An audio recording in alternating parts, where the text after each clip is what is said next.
अगर हमारे किसान भाइयों की आय दोगुनी करनी है तो हमें अगेती फसलों पर ज़्यादा ध्यान देना पड़ेगा। इसके लिए हमें एक फसल चक्र में जब एक फसल से दूसरे फसल को लगाने के बीच के अंतराल में अगेती फसलों को लगा के जल्दी से आमदनी कमाने का स्रोत निर्धारित करना पड़ेगा। नमस्कार, मैं आप सभी का स्वागत करता हूँ। इस कार्यक्रम में मैं आपको बताऊंगा कि आप किस तरीके से अगेती फसलें लगा सकते हैं, खासकर अगेती मूली किस तरीके से आप लगा सकते हैं। इस समय आप अगेती मूली लगा के अपनी आमदनी अच्छे से कर सकते हैं। जो किसान भाई इस समय सरसों की फसल लगाने की सोच रहे हैं, उसके बीच में अगर आपके पास खेत खाली पड़ा है तो आप अगेती फसल लगा के आमदनी कर सकते हैं। इसमें हम मूली की बात करेंगे। मूली में आप पूषा की दो संकर किस्में हैं जिनको आप लगा के आमदनी कर सकते हैं। ये किस्में बहुत जल्दी तैयार हो जाती है। पहली है पूषा चेतिका, अपनी आमदनी जल्दी से कर सकते हैं। ये बहुत ही जल्दी लगने वाली फसल है। इसमें आपको क्या करना है कि आपको इन फसलों को अपने खेत में जुलाई 15 से सितंबर 15 के बीच में लगाना है। ये फसलें 35 से 40 दिन में तैयार हो जाती हैं। इस फसल की जड़ लगभग 25 से 30 सेंटीमीटर लंबी होती है। जड़ का मतलब मूली की फसल। जो मूली है वो 25 से 30 सेंटीमीटर के करीब लंबी होती है। इसके पत्ते भाजी के रूप में भी इस्तेमाल किए जा सकते हैं। इन्हें आप भाजी के तरीके से भी बेच के आय कमा सकते हैं। इसी के साथ साथ दूसरी फसल है पूषा मृदुला। ये बहुत ज़्यादा महत्वपूर्ण फसल है क्योंकि ये देखने में भी सबसे अलग है।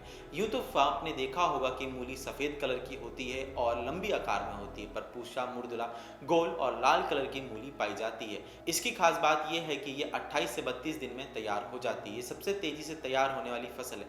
इसे आप किचन गार्डनिंग में और या फिर घर में टेरेस गार्डनिंग में भी लगा सकते हैं क्योंकि ये जल्दी तैयार हो जाती है और इसको ज़्यादा जगह की ज़रूरत नहीं होती है। इसकी खास बात यह है कि आप इसे 20 सितंबर से लेकर आप इसे 20 अक्टूबर तक के बीच में लगा सकते हैं। इसी के साथ साथ मैं आपको ये बताना चाहूँगा कि आप मूली की फसल किस तरीके से करें। आप मूली की फसल ऐसी खेती में करें जहाँ पे पानी का रिसाव बना रहे, जो दोमट मिट्टी हो जहाँ पे ज़्यादा पानी टिके ना। और आप हमेशा मूलियों को कतार में या फिर रो में यानी कि मेड़ों में लगाएं। आपको कतार से कतार की दूरी 20 सेंटीमीटर की रखनी है। वहीं पे आपको पेड़ से पेड़ की 10 से 8 सेंटीमीटर की दूरी रखनी है। इस तरीके से आप मूली लगा के अच्छे से फसल लगा सकते हैं। मूली की इस अगेती फसल को आप लगा के अच्छी आमदनी कर सकते हैं, पर एक क्रम में आपको चीज़ ध्यान में रखनी होगी कि आपको एक साथ सारी फसल नहीं लगानी है।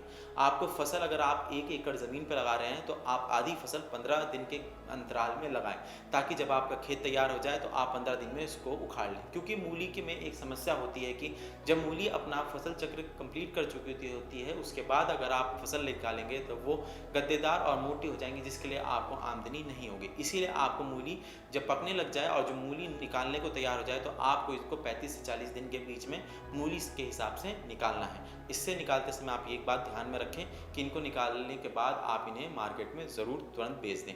और आपको आप आधा खेत 15 दिन के अंतराल में लगाना है, जिससे कि आप पूरे महीने में इसकी फसल अच्छे से ले सकें। इस कार्यक्रम में इतना ही। मैं आपसे इजाज़त चाहता हूँ। तब तक के लिए मुझे यहीं पर इजाज़त दीजिए। धन्यवाद।